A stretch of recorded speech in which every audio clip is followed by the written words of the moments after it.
بسم اللہ الرحمن الرحیم وَيَسْأَلُونَكَ عَنْ ذِي الْقَرْنَيْنِ قُلْ سَأَتْلُو عَلَيْكُمْ مِنْهُ ذِكْرًا۔ میں نے بتایا تھا کہ نبی صلی اللہ علیہ وسلم کی نبوت کے دلائل میں ہے یہ واقعہ۔ یہودیوں نے آپ سے پوچھا کہ ذوالقرنین کے بارے میں بتائیے۔ ذوالقرنین وہ تھے جن کی تاریخ مسخ ہو چکی تھی، ایک بادشاہ تھے جنہوں نے پوری دنیا کو فتح کیا اور اللہ کے دین کو دنیا میں غالب کیا۔ پیغمبر تھے یا ولی اللہ تھے، راجح یہی ہے کہ پیغمبر نہیں تھے، لیکن اگر پیغمبر تھے تو ہمارا ایمان ہے، ہم تمام پیغمبروں پہ ایمان لاتے ہیں۔ بعض ایسے ہیں جن کے بارے میں قرآن نے بتا دیا کہ یہ اللہ کے پیغمبر تھے، بعض ایسے ہیں جن کے بارے میں قرآن نے مبہم رکھا۔ تو ان کی وجہ تسمیہ میں نے بتا دی تھی کہ ان کو قرن کہتے ہیں، سینگ کو، کنارے کو، تو زمین کے دونوں کناروں کو فتح کیا انہوں نے۔ تو ان کی تاریخ مسخ ہو چکی تھی، لیکن ایک اللہ والے گزرے تھے، نیک بادشاہ گزرے تھے، اس وقت کی آباد دنیا میں انہوں نے اللہ کے دین کو بلند کیا۔ تو اس لیے نبی صلی اللہ علیہ وسلم سے ان کے بارے میں آگے پوچھا گیا کہ آپ ان کے بارے میں کیا جانتے ہیں، آپ بتائیے، اگر آپ اللہ کے سچے پیغمبر ہیں تو آپ کو پتہ ہونا چاہیے۔ تو وہی نازل ہوئی نبی صلی اللہ علیہ وسلم پر، اور یہ واقعہ اللہ تعالیٰ نے نبی صلی اللہ علیہ وسلم کو بتایا۔ یہ آپ سے ذوالقرنین کے بارے میں کہتے ہیں، قُلْ سَأَتْلُو عَلَيْكُمْ مِنْهُ ذِكْرًا، آپ کہہ دیجئے ان قریب میں تمہیں ان کے بارے میں بتاؤں گا، تذکرہ کروں گا ان کی تاریخ کیا ہے۔ اس بارے میں دیکھیں، ہمارے پاس قرآن و سنت میں کوئی واضح بات نہیں ملتی، تاریخی روایات ہیں جن میں بڑا ٹکراؤ ہے، اور میں ویسے بھی کوشش کرتا ہوں کہ تفسیر کے لیکچر میں قرآن کو اتنا فوکس کروں کہ بس قرآن آپ کی سمجھ میں آئے۔ باقی آپ نیٹ میں بھی سرچ کر سکتے ہیں اور کتابیں بھی پڑھ سکتے ہیں، بہت کچھ کہا گیا ہے، لیکن اتنی بات قرآن ہی سے پتہ چلتی ہے کہ یہ نبی صلی اللہ علیہ وسلم کے قریب کا واقعہ ہے، کوئی بہت زیادہ پرانا نہیں ہے۔ اور یہ قرآن میں اشارہ ایسے ملتا ہے کیونکہ ذوالقرنین مشرق کی طرف بھی گئے، زمین کا بالکل مشرقی حصہ جہاں آبادی ختم ہو رہی ہے، یا یوں کہہ سکتے ہیں کہ آبادی جہاں سے شروع ہو رہی ہے، اور بالکل زمین کے مغربی حصے میں بھی گئے جہاں آبادی ختم ہو رہی ہے، اور شمال کے حصے میں بھی گئے جہاں شمال میں اینڈ جو تھا آبادی کا۔ تو اس سے پتہ اور جنوب جو تھا نا، اس کا تذکرہ نہیں ہے یہاں، ساؤتھ کا تذکرہ نہیں۔ وجہ اس کی یہ ہے کہ جنوب میں دنیا میں بہت بعد میں آبادی ہوئی ہے۔ ابھی بھی آپ دیکھ لیں، جنوبی ممالک جو آتے ہیں، آسٹریلیا ہے یا ایکویٹر کے اس طرف جو بھی علاقے ہیں لیفٹ سائڈ پہ، یعنی اگر آپ مشرق سے مغرب کی طرف رخ کر کے کھڑے ہوتے ہیں تو ایکویٹر کے جو لیفٹ سائڈ پہ علاقے ہیں وہ افریقہ اور آسٹریلیا۔ تو افریقہ میں بھی آبادی بھی اب بھی بہت کم ہے، تو ایسا معلوم ہوتا ہے کہ اس وقت ساؤتھ میں آبادی تھی نہیں، تبھی ذوالقرنین مشرق کی طرف گئے ہیں اور ویسٹ کے انتہا میں گئے اور ساؤتھ کی طرف گئے ہیں۔ یہ تین جگہیں جہاں دنیا آباد تھی، اور پہلے آبادی دنیا میں یہی ہوئی ہے۔ آسٹریلیا تو میرا خیال ہے دریافت بھی بہت بعد میں ہوا ہے۔ تو ان ملکوں میں ذوالقرنین نہیں گئے، لیکن یہ ان جگہوں پہ ذوالقرنین نہیں گئے، یعنی تین جگہوں پہ بہت زیادہ آبادی تھی اس وقت۔ تو یہ آبادی کا ہونا اس کی علامت ہے کہ یہ کوئی بہت زیادہ پرانا تاریخی واقعہ نہیں ہے کہ جس وقت دنیا کے مخصوص علاقوں میں آبادی تھی۔ ہمیں قرآن سے پتہ چلتا ہے کہ دنیا میں جو سب سے پہلے آبادی جہاں زیادہ پھیلی ہے، یہ وہ علاقے ہیں جو شمال کی طرف ہیں زمین کے، شمال کی طرف، جیسے ایکویٹر کے رائٹ سائڈ پہ، اگر آپ مشرق سے مغرب کی طرف رخ کر کے کھڑے ہوتے ہیں تو ایکویٹر کے جو رائٹ سائڈ ہے اور مغربی، یہ دو، یعنی شمال میں، نارتھ میں اور ویسٹ میں، اس طرف دنیا میں اولین آبادی اس طرف ہے، تبھی زیادہ تر پیغمبروں کے واقعات بھی یہیں سے متعلق ہیں، اور یہاں جو قدیم انسانی تہذیب اور جو قدیم آبادی کے آثار بھی یہیں سے زیادہ ملتے ہیں۔ تو اتنی بات بہرحال ثابت ہو گئی کہ یہ علاقے اس وقت آباد تھے، تو ظاہر ہے یہ کوئی بہت پرانا واقعہ نہیں ہے، یہ نبی صلی اللہ علیہ وسلم کے دور کے قریب کا واقعہ ہے، یا کم سے کم یہودیوں یعنی حضرت ابراہیم علیہ السلام کے دنیا میں آنے کے بعد کا واقعہ ہے، کیونکہ بہت بڑی آبادی پر یہودیوں کی حکومت تھی، تو اسی دور کے کوئی یہ بادشاہ گزرے ہیں کہ انہوں نے بھی بہت بڑا علاقہ فتح کیا۔ وَيَسْأَلُونَكَ عَنْ ذِي الْقَرْنَيْنِ، یا آپ سے ذوالقرنین کے بارے میں پوچھتے ہیں، آپ ان کو بتا دیجئے کہ ان قریب میں اس کا تذکرہ تم سے کروں گا۔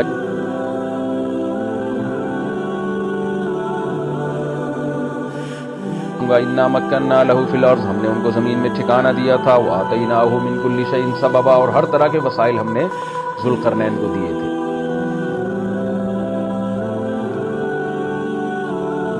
فَأَتْبَعَ سَبَبًا، آپ نے راستوں کو اختیار کیا یا وسائل کو اختیار کیا، ان وسائل کو اختیار کر کے